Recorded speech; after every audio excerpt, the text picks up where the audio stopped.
Good afternoon, ladies and gentlemen.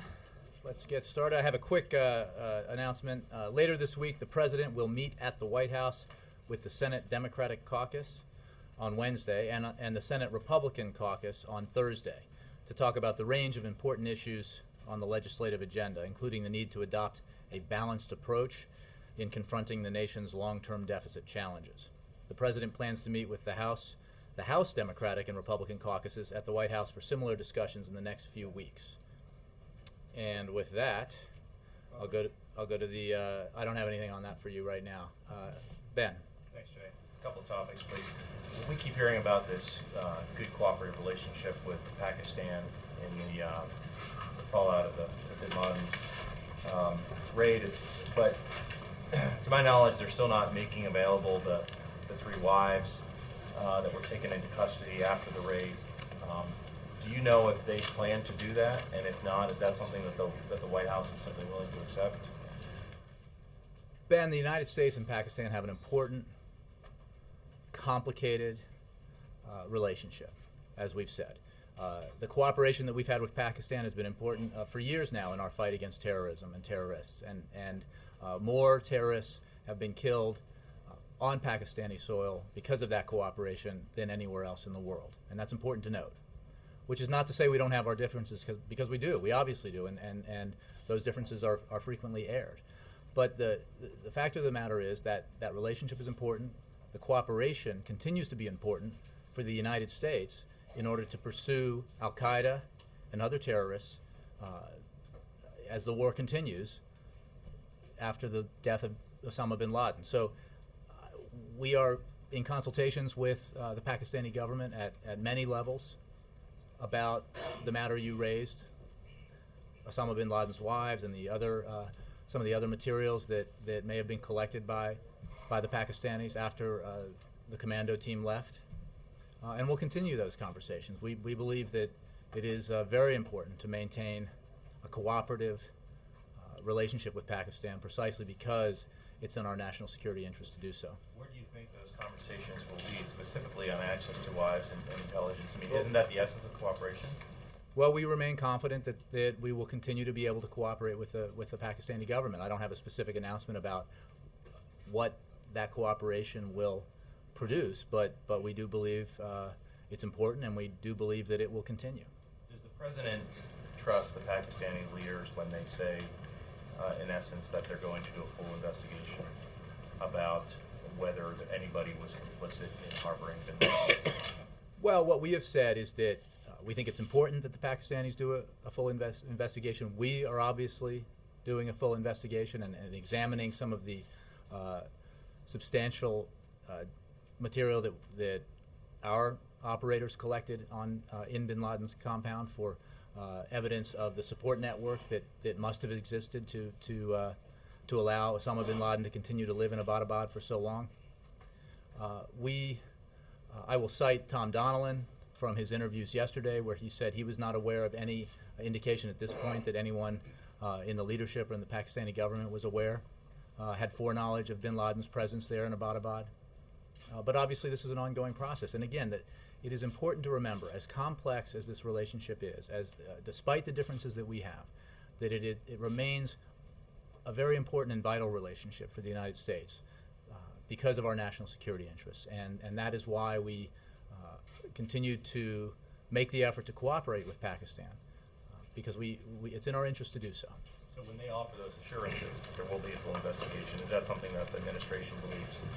Well, we believe that they will investigate it, and we hope it will be a full and complete investigation, but we are also obviously investigating ourselves. And this is all part of a cooperative relationship that we need to have and we have had, despite our differences in the past, and we think we will continue to have going into the future.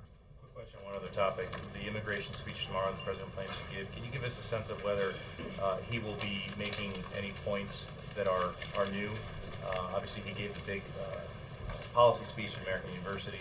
Is this a new speech or a reiteration?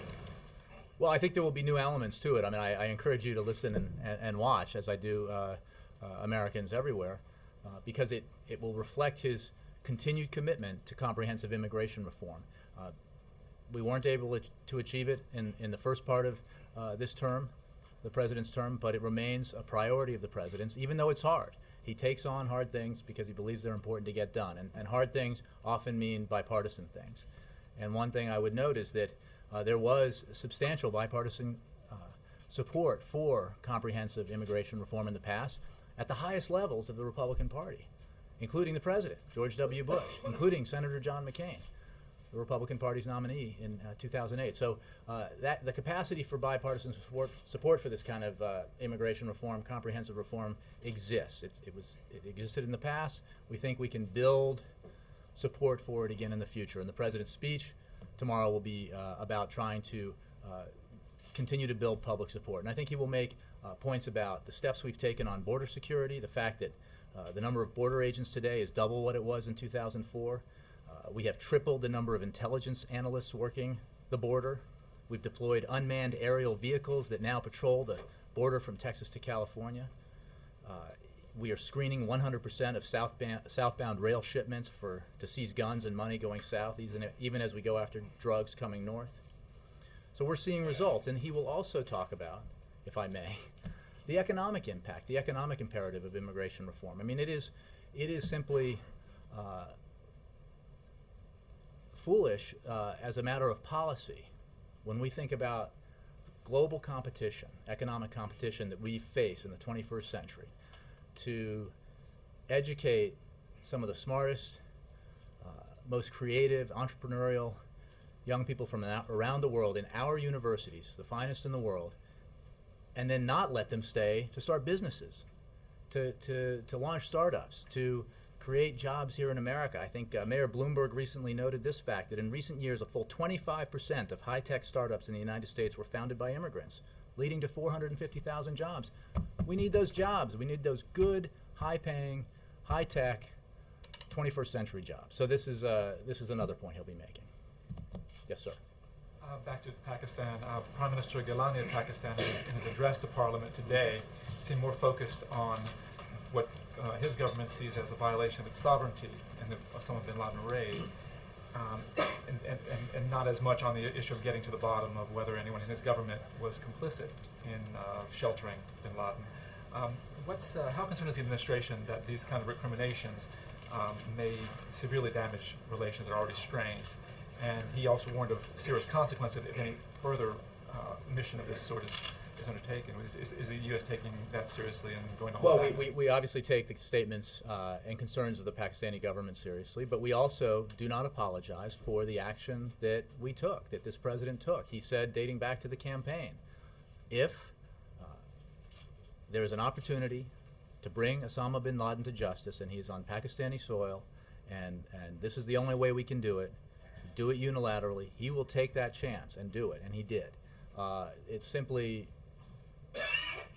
beyond a doubt in his mind that he had the right and the imperative to do this. So having said that, as I'll go back to what I said to Ben, our relationship with Pakistan remains very important to us. Our need for cooperation remains very important. We will work with the Prime Minister and the President and other government leaders in Pakistan to work through our differences and continue the cooperation that we've had in the past that has led to so many successes in the fight against terrorism and terrorists. Okay, one other question on China. The President will be meeting this evening with the Chinese delegation in the U.S.-China dialogue. Will he be bringing up U.S. concerns about human rights? I think I saw that the Vice President and the Secretary of State brought up our concern about human rights. We have always done that within the context of our very important and broad relationship with China, and I don't have I can't see into the future in terms of what the President will say, but it's certainly possible, even likely, that he'll bring that up. But he'll also talk about, the need we have for our overall strategic and economic dialogue. And one of the reasons why this group was formed was to maintain these high-level contacts on a regular basis, to look at all the issues that the bilateral issues we have between us, and to make progress on them. And I think that speaks to the rebalancing in our foreign policy that President Obama sought when he came into office, that Tom Donilon has overseen, both as Deputy National Security Advisor and now as National Security Advisor, that our whole national security team has been focused on. And the Chinese-U.S. relationship's very important, and that's what this dialogue is about. Yes, Jake. If the Pakistani government does not allow the U.S. to have access to bin Laden's wives for questioning or to the other material seized in the raid, will there be consequences? Well, I don't want to anticipate something that we hope we don't anticipate happening. I mean, we will work cooperatively with the Pakistanis. We obviously are very interested in getting access to the 3 wives that you mentioned, as well as the information or material that the Pakistanis collected after U.S. forces left. But we're going to have those conversations, and we hope and expect to make progress. I don't want to anticipate something and speak to a hypothetical right now, because we think the relationship's important, cooperation's important. We've had differences in the past and overcome them, and we think we can overcome them now. Just to be clear, they have yet to agree to allow the U.S. access to the as far as I know, but the point is that there are constant and regular communications between high-level officials in both governments, the appropriate counterparts, about our need for cooperation, about the concerns back from each side, and that's the kind of interchange that you would want. It's the best way to work through differences. It's the best way to further cooperation. And since we're having that kind of dialogue regularly, and this week included, that we anticipate that we'll continue the cooperation. In terms of immigration reform, I know the President has had a number of closed-door meetings with a number of stakeholders, I suppose you call them, ranging from Governor Schwarzenegger to Eva Longoria. And given the vote counting challenge that you have in terms of getting something through the Senate and the House, why aren't there any individuals at these meetings with whom the President disagrees?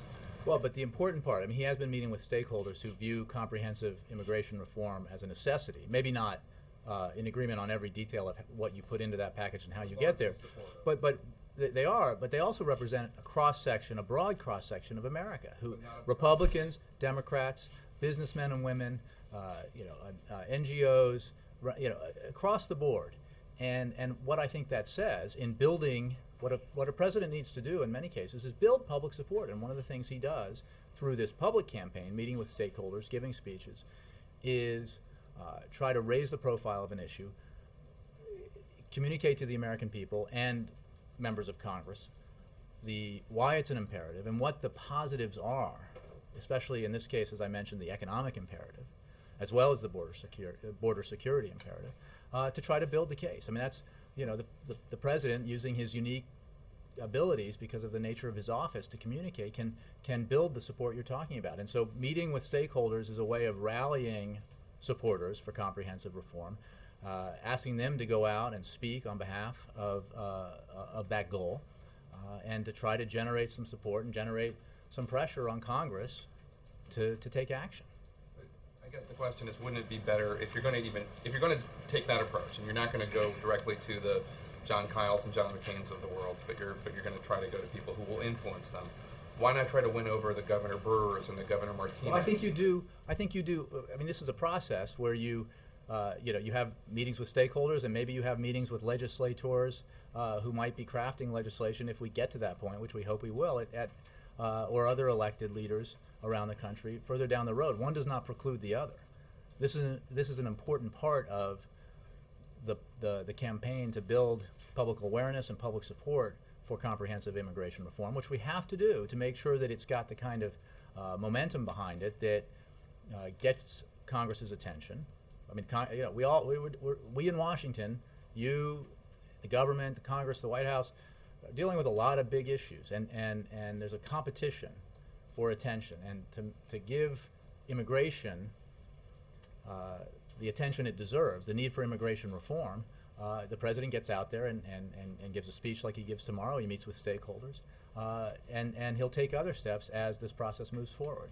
Lastly, could you explain to any Syrian Americans who are looking at what's happening in their home country, and the lack of urgency that many perceive this administration to have when it comes to this issue? Can you explain what we've done as a country or Sure.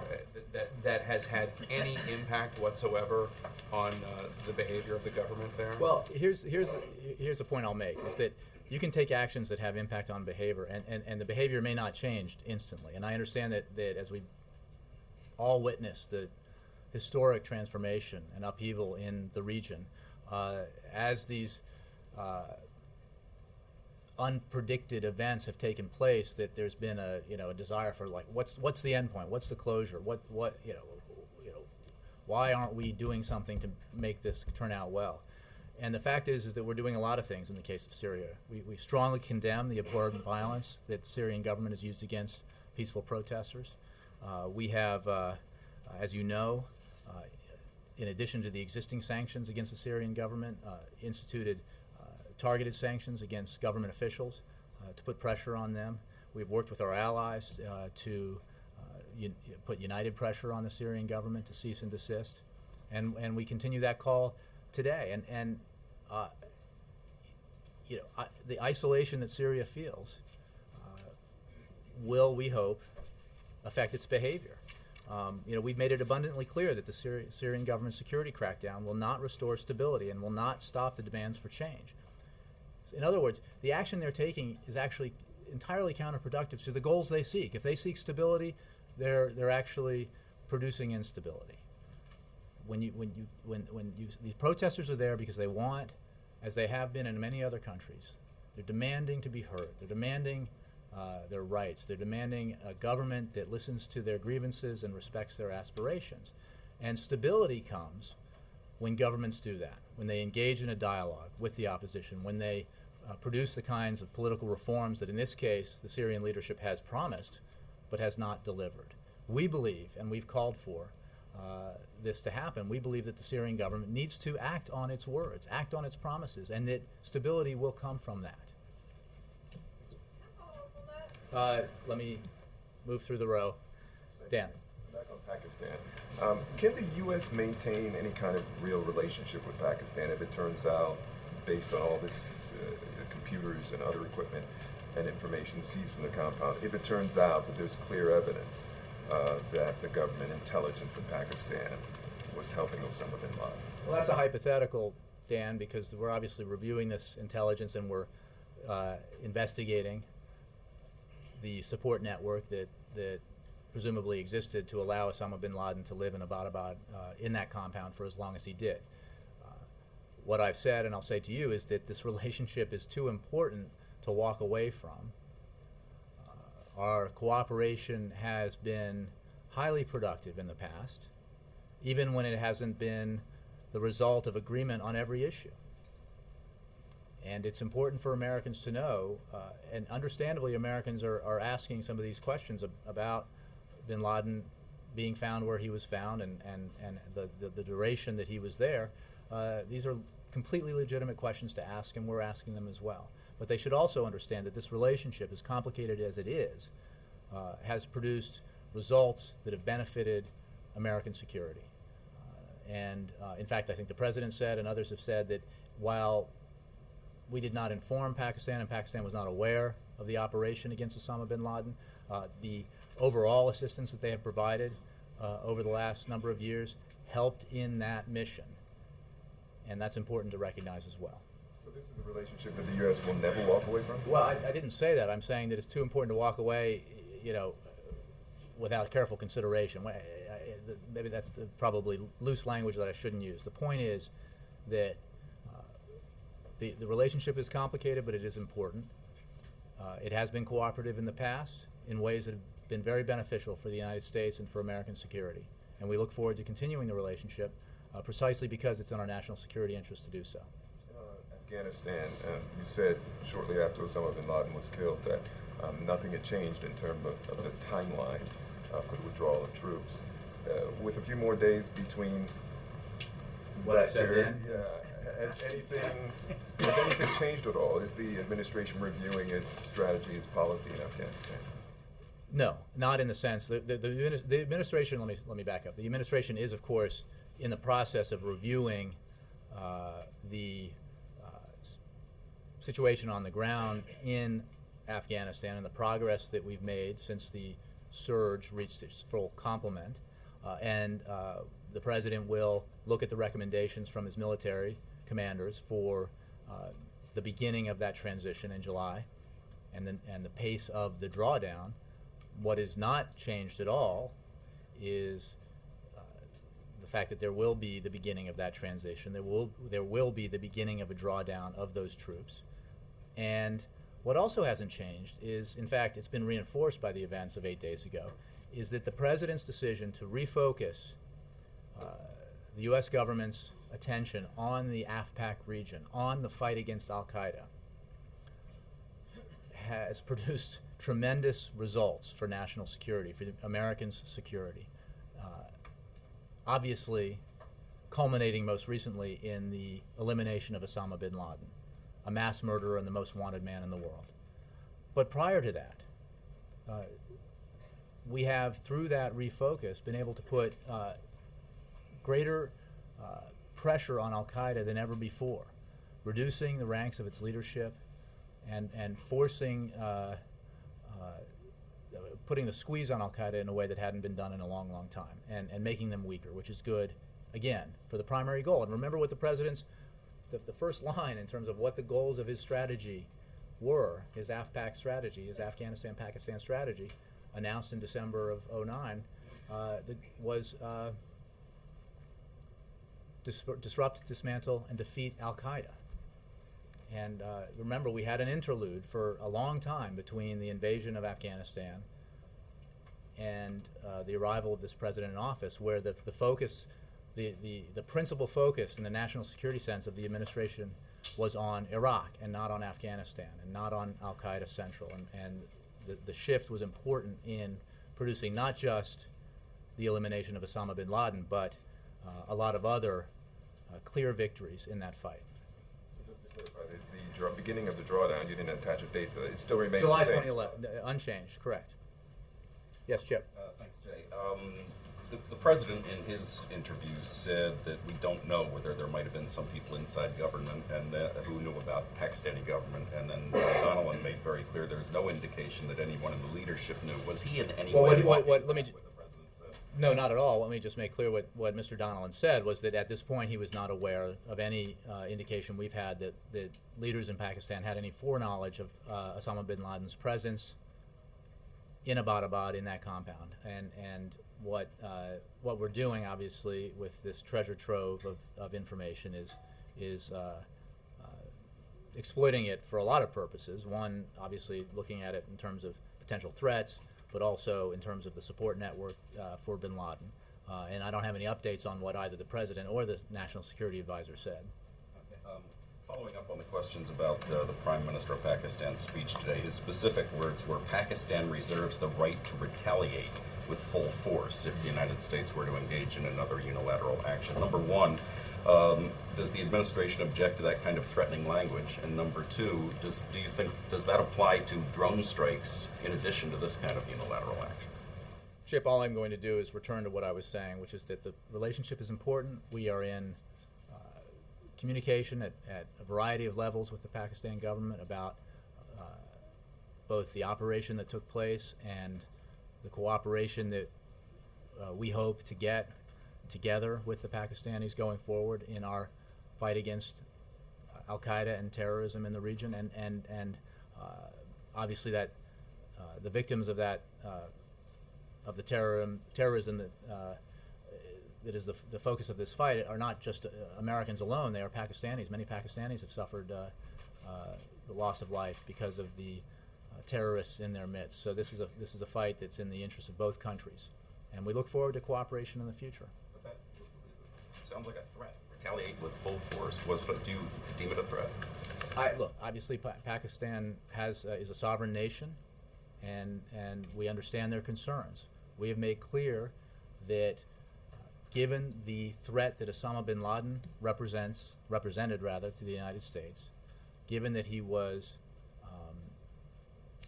the most wanted man in the world, a mass murderer, a terrorist who continued to plot against the United States and our allies, that the president would use whatever means necessary to ensure that we could eliminate him. And he did that, and he did it. Look, it's important to remember too, the mission he undertook, the risky decision he made to deploy the commando raid option also ensured the minimal amount of collateral damage, the minimal amount of civilian casualties, which I think is an important point to note, because as we have throughout in the overall Afghanistan-Pakistan effort, sought to reduce civilian casualties and collateral damage. This was very much an important aspect of the President's decision. Okay, one final question. That famous picture of the people watching, the White House staffers who were in that room, are they the only ones, the ones in that picture, are they the only ones who knew what was going on? Beyond, without getting into specifics about who, there were others obviously who knew, but it was a very, very tight group for an obvious reason. As the President made clear, most of his senior staff didn't know. And I'm not going to get into a game about who knew and who didn't, but because operational security was so important, and it really is, in this day and age of kind of technology we have and how hard it is to keep something like that secret. It is really a remarkable testament to the fact that those individuals who did know, in the administration, I mean in the White House, in the Defense Department, the CIA, other agencies, understood how vital operational security was, and there were no leaks. And this is important, not like there are leaks every day of information, and we get frustrated by it. But this would have had consequences that would have been terrible, because obviously any leak would have meant that Osama bin Laden would have been on the run again, and perhaps at large again for a long time. So it was the secrecy here, the operational security here was vital to the success of the operation. Yes, sir. If polls indicate the president's gotten a political bounce from dealing with bin Laden, would you hope to use that as you address other issues, and what other issues? Look, our agenda, the president's agenda, has not changed at all in the last 8 days. This was on his agenda, very high up, getting Osama bin Laden. But there are a lot of other issues. One of the things I think I mentioned early on last week was how amazed I was by the fact that on the Monday after Osama bin Laden was eliminated, we had a meeting I was in that was policy focused on a non-national security issue for 90 minutes with the president, and bin Laden was never mentioned, less than 24 hours after the event. And to me that represents, I mean that indicates how the velocity of events here, the number of high priority and serious issues that are on the president's agenda, and the things he wants to get done. So it hasn't changed at all. We've got the vice president working on the talks with Congress to lead to substantial further deficit reduction, and we've got to deal with raising the debt ceiling. We're doing immigration reform. We're doing a host of other issues, focusing principally on the economy and job creation. He's not taking his foot off the pedal on any of those issues. And you wouldn't expect bin Laden's to have an impact on those things? I leave that for you and political analysts to judge about whatever impact it might have. What I know is that he's just continuing to go about the business that he was engaged in before the bin Laden operation. And we obviously, we obviously think that if there's a takeaway from it, it is the resolve that he has, the focus he brings to bear on long-term objectives, that he keeps pushing to get them done. When talking about immigration reform, keeps pushing to get it done. And I think that was reflected in his approach to dealing with Osama bin Laden. The fact that years had passed and in the effort to find him and bring him to justice, and he made clear when he came into office that he wanted to look again at the intelligence, reinvigorate the effort, not assume that he could never be found, but quite the contrary, insist that he be found. And that kind of focus is the focus he brings to bear on the priorities that he sets. On another issue, last month, several dozen Republican lawmakers wrote to the president requesting assurances that the U.S. will not share sensitive missile defense technology with the Russian government. What's his position on this? I think this is in context of the missile defense in Europe. Of the START treaty, or in the? I don't have any. I don't have anything for you on that. If you want to touch base with me afterwards, we can look into it. Yes, Chuck. Is there new concerns inside the administration that if Pakistan couldn't detect Osama bin Laden within their borders, that they can keep their nuclear arsenal safe? We obviously take the issue of nuclear proliferation very seriously. In my previous job with the Vice President, that was a focus point of his endeavors on nuclear security and nuclear proliferation, and we think that's a very important issue. I don't see a link there, and I haven't heard a link made internally between the issue of nuclear proliferation and security and Osama bin Laden's presence in Pakistan. Again, we're investigating this. We understand the Pakistani government's investigating it, and we continue with our collaborative, cooperative relationship. Is it better to find out if they were complicit or incompetent? I think it's better to find out what constituted the network, and then to assess that and move forward. On immigration, when it comes to the deficit, the president's doing 2 bipartisan meetings this week.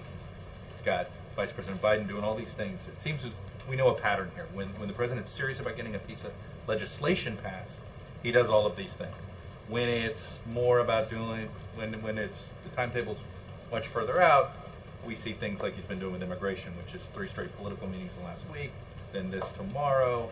I mean, Chuck, I just disagree, because I don't know if you were in my office asking this, but I'm sure that in 3 or 4 or 5 weeks ago, I had a number of reporters talk to me, and I know my colleagues about how about immigration. Hold on a second. About how the president's not really serious about long-term deficit reduction and fiscal reform. He's not going to grab the tail of that tiger. It's too hard.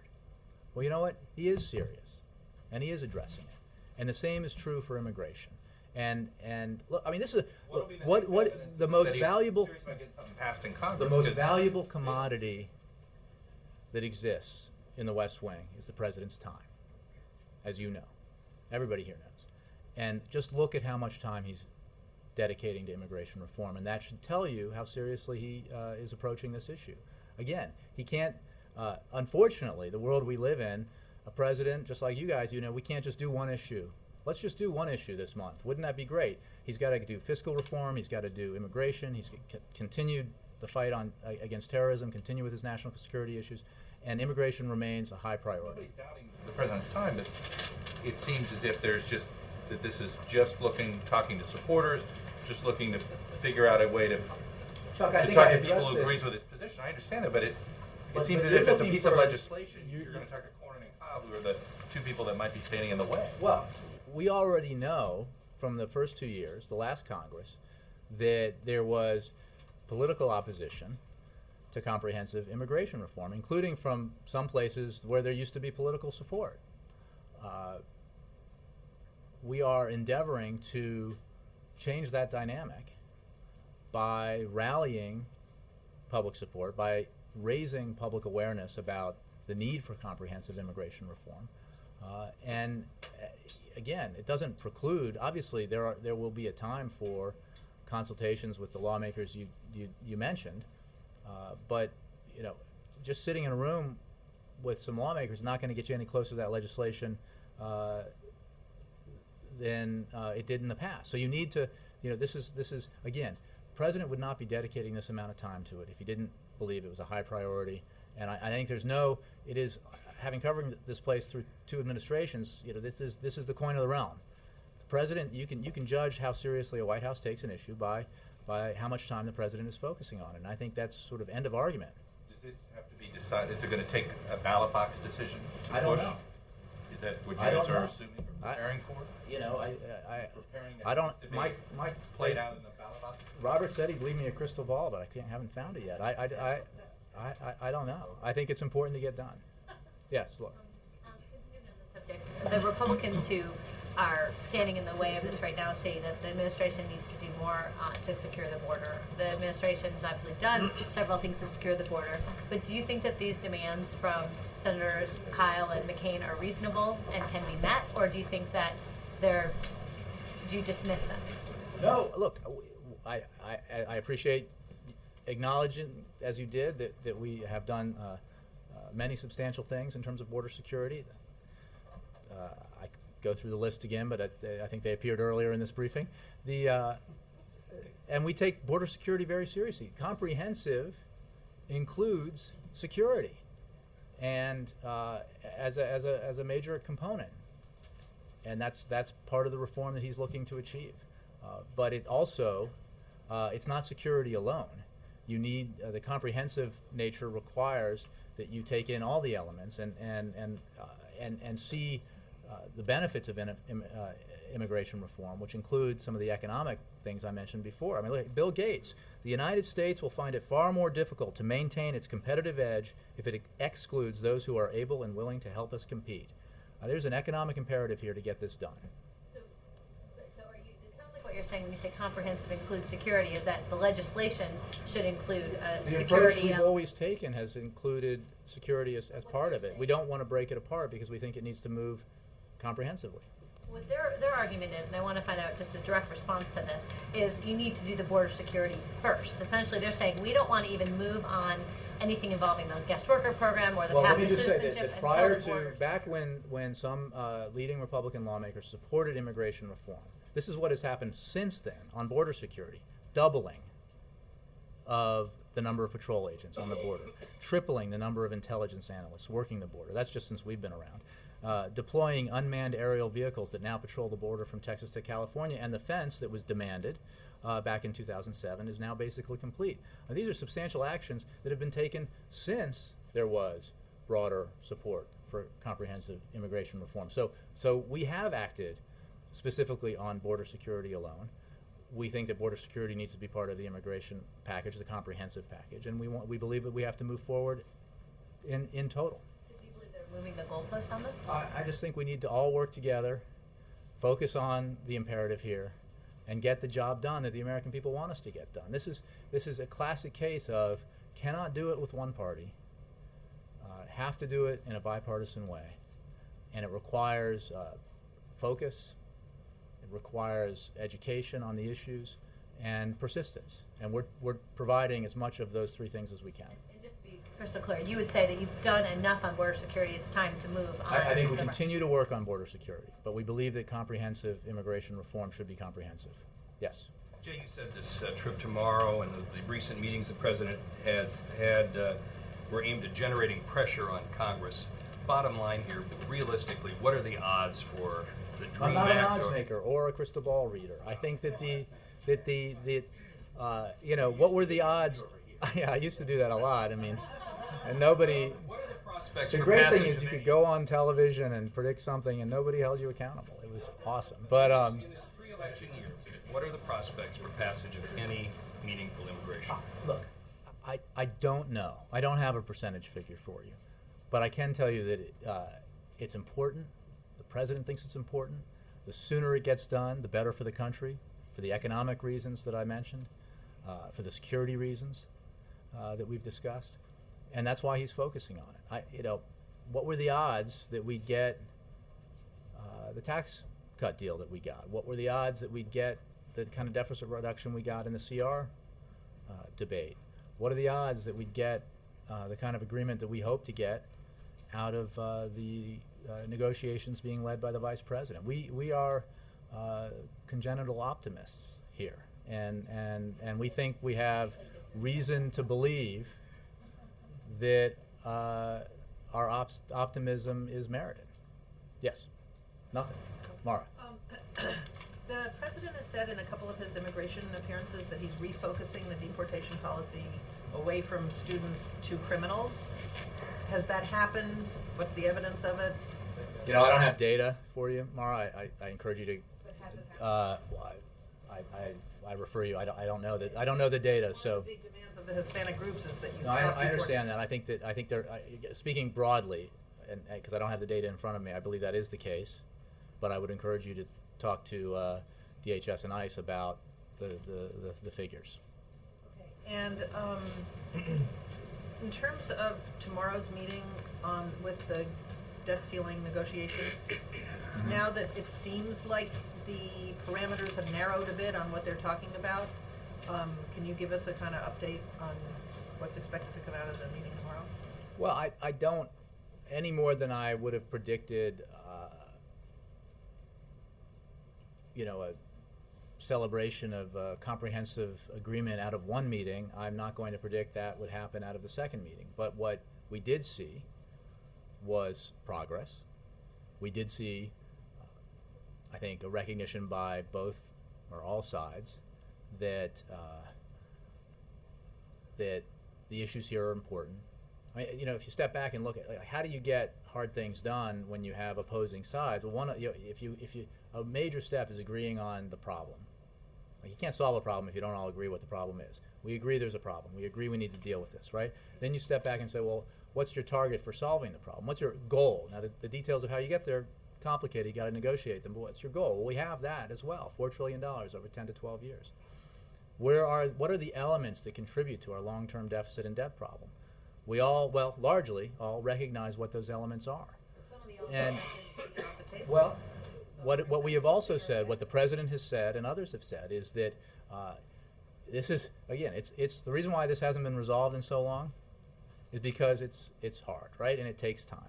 And it may be the case that all of these issues do not get resolved in these negotiations, but a number of them can. If we find common ground on those issues where we agree, we can achieve significant further deficit reduction, a good thing, and then if there are other issues that remain unresolved, we'll deal with them when there is the environment that's conducive to dealing with them. But we remain optimistic that significant progress can be made from these talks. But I guess what I'm asking is the fact that Medicare reform is not on the table now, is that a helpful thing or not? Well, if you mean I don't know about, obviously I've seen reports about what some Republican leaders have said about their specific proposal for ending Medicare as we know it, or reforming Medicare in a way that we think would end Medicare, certainly end the guarantee.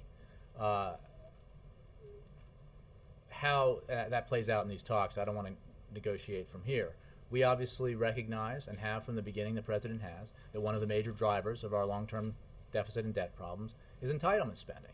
That's why he's, through the Affordable Care Act, through his own budget proposals, through his through his broad fiscal reform plan, has addressed the need for reductions in entitlement spending. We just have a different approach because we believe that you have to maintain the Medicare guarantee for our seniors. What remains on and off the table is something for them to decide. What we want to see is obviously as much successful deficit reduction as we can, where we can find common ground in a way that protects our seniors, maintains the investments that are vital to continue to have the economic growth that we've seen coming out of this recession, and continue the job growth that we've seen as recently as Friday with a decent private sector job growth report. So, you know, those are the parameters that we're bringing to the table. Perry Bacon. What is your reaction to the Pakistani decision to leak the name of the U.S. station chief in Islamabad to the press there? I don't have any reaction. No comment on that. Jackie. That is the second time in 6 months that's happened. Is there a pattern there? I don't have any reaction or comment. Do you have any reason to doubt that they put it out? Again, Jackie, I don't have anything to say about that. Yes, Ann. Does the president tend to make sure that the reward money for Osama bin Laden is given to someone who has helped find him? Let me step back. I mean, as far as I'm aware, no one knowledgeably said, "Oh, Osama bin Laden's over here in Abbottabad at 5703, you know, Green Avenue," and so I don't think. My sense is that the requirement for any kind of reward is to say that, not to accidentally, through intelligence gathering, provide information that leads to the whereabouts of somebody like that. Last October, the president went into the Roosevelt Room where a group of very high-ranking Pakistani delegation was there, and he said, "I will go to Pakistan in 2011." Do you think that is still his intention? Well, Tom Donilon said yesterday that we didn't have a trip like that's on the president's schedule prior to this raid. We don't have one now. I don't have any scheduling updates or announcements to make about a trip. Has this changed or ruined his expectations? I don't have any announcements on that. And tomorrow, Air Force One will carry the president 37,000 feet over the very dangerously swollen Mississippi River. I haven't heard you mention any briefings that the president's gotten. There's lives at jeopardy and a great deal of physical destruction. He has been regularly updated on these terrible floods, and our thoughts are with all the families, communities, and first responders affected by the flooding along the Ohio and Mississippi rivers and their many tributaries that have been threatening lives and property. As you know, FEMA has been working closely monitoring the ongoing flood fight along the Ohio and Mississippi rivers, their tributaries, and other low-lying areas. FEMA, through its regional offices in Atlanta, Chicago, Denton, Texas, and Kansas City, Missouri, remains in close contact and coordination with our state and local partners in all of the areas affected by or potentially impacted by flooding. On May 6th, just a few days ago, President Obama declared emergency declarations for Louisiana, which allows for emergency measures to save lives and to protect property and public health and safety, or to lessen or avert the threat of a catastrophe in the designated areas. On May 4th, as you know, President Obama declared made emergency declarations for Mississippi and Tennessee, and a major disaster declaration for Kentucky, which allows for additional federal support. You know, when we flew in and out of Fort Campbell, we could even see some of the flooding still in the fields out there, and it's obviously of great concern to us. I don't have any scheduling on you. Let me move around the room a little bit. Stephen.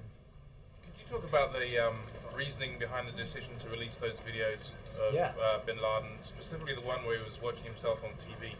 Was there an attempt to kind of undercut the image of himself that he created and to kind of suggest that he wasn't this great rebel leader or revolutionary? The point of releasing them was to prevent the release of videos in the future that would allow, give Al Qaeda some sort of propaganda achievement to make the point that we got these, procured these at the compound where bin Laden was living, and that we,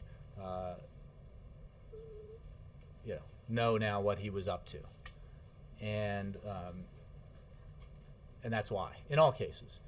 And I mean, beyond that, in terms of the specific video you're referencing, I think it was just the overall reason was what I just described. Yes, April. Jay, I want to go back to passenger rail, issues of passenger rail here in this country. Since 9/11, we haven't seen passenger rails with organic or metal detection units there. What's the conversation this administration is having with the nation's passenger rail system, as we have seen passenger rail be attacked in Spain, in Madrid, and in the Tube in London, and there are threats that we're hearing about here? Well, for details, I encourage you to check with DHS, but obviously we take the issue of passenger rail safety very seriously. And we have, which is why the first bit of information the public got about the intelligence gathered in bin Laden's compound was for DHS to put out the alert that it did in reference to the consideration of an attack on the rail system back in February of 2010. No specific or imminent threat, but enough of a concern to put out that alert. And we continue to work in ways seen and unseen to ensure that rail travel remains safe for Americans. And we are hyper-vigilant as ever, but even more so in the wake of obviously this significant mission and its success because of the potential for revenge attacks or anything like that. Why has this nation gone so long seeing passenger rail since 2011 not have those metal detection units and stepped up security? Why is that? Well, I think there has been stepped up security, as anyone who travels by rail knows. I mean, certainly since 2001. And there are measures that are taken, seen and unseen, every day to improve our security, transportation security by rail as well as by air. I don't have anything more specific than that for you, but we are obviously very vigilant about this issue. And also, okay, and also, what about the Congressional Black Caucus meeting this week with the president, with the full caucus membership meeting with the president, especially after they met with Daley last week? What's that meeting about this week? I don't have any specifics for you. I'm sure they will talk about the agenda going forward that the president has and the ideas that they have, the members have, but I don't have a specific, any specific information on that. Yes, Steve? The government of Bahrain is bulldozing dozens of Shiite Muslim mosques. The president has spoken out, you've spoken from the podium about the governments of Libya and Syria. Why no comment on what Bahrain is doing to Shiite Muslims? Look, we have said, I don't have a comment specifically on the action you described, but we obviously urge government of Bahrain, as we have governments in the region, to engage in political dialogue with political opposition and peaceful political dialogue, because that's the key to long-term stability. It's the way to address the concerns and aspirations of the people in their countries, and we would urge that again, but I don't have a specific reaction. I'm sorry, you're not equating the bulldozing of the mosques to a political dialogue? No, I'm saying that rather than just the opposite, Steve. I'm saying that the actions we would encourage governments in the region to take are entirely peaceful and non-physical, and would be aimed at fostering political dialogue and reconciliation with opposition groups to ensure that the governments are more responsive and that the people's grievances are heard. Let me go, Sam Stein. I follow up on the rail question. Chuck Schumer has a suggestion about a do not ride list for Amtrak. Does the White House have any take on that? I have a follow-up. Not a follow-up, a second question. I hadn't heard that. I don't have a take on it. Okay. Secondly, there's obviously been discussion of an executive order for an element of the Disclose Act. Will we see any action? There's been rumors that's going to happen soon. Are we looking at this week? Is this? I don't have a timetable for action for you. I will remind you that this is a draft that we've discussed, and drafts tend to change or can change. More broadly, this goes back to the president's belief that in terms of campaign finance, disclosure is very important, and it's the best way for the American people to know who is, who's funding political campaigns. It sounds like you're going to do something. Then it's just yeah, I don't have any. All I have said is that there is a draft. I don't know. I don't have any announcements to make about any timing for further action on that. Yeah. Hey. Prime Minister Ghanomi's speech would seem to indicate that the Pakistani government feels its reputation is being besmirched without anybody in the administration actually saying that right now. Do you have some understanding, does the administration have some understanding of how they might feel, especially considering what's being said from Capitol Hill? I think I've said and others have said, we completely understand Pakistani concerns. We understand the uniqueness of an operation like this, but we make no apologies for the fact that Osama bin Laden needed to be found and brought to justice, and that's what we did. And the president, this was not a surprise to anyone who has followed what the president's views are on this issue for many, many years. He said back during the campaign, and took a lot of heat for it, when he suggested that if he, as president, had actionable intelligence on bin Laden's whereabouts in Pakistan, he would go in and bring bin Laden to justice. And he said that repeatedly. So I understand about the concerns.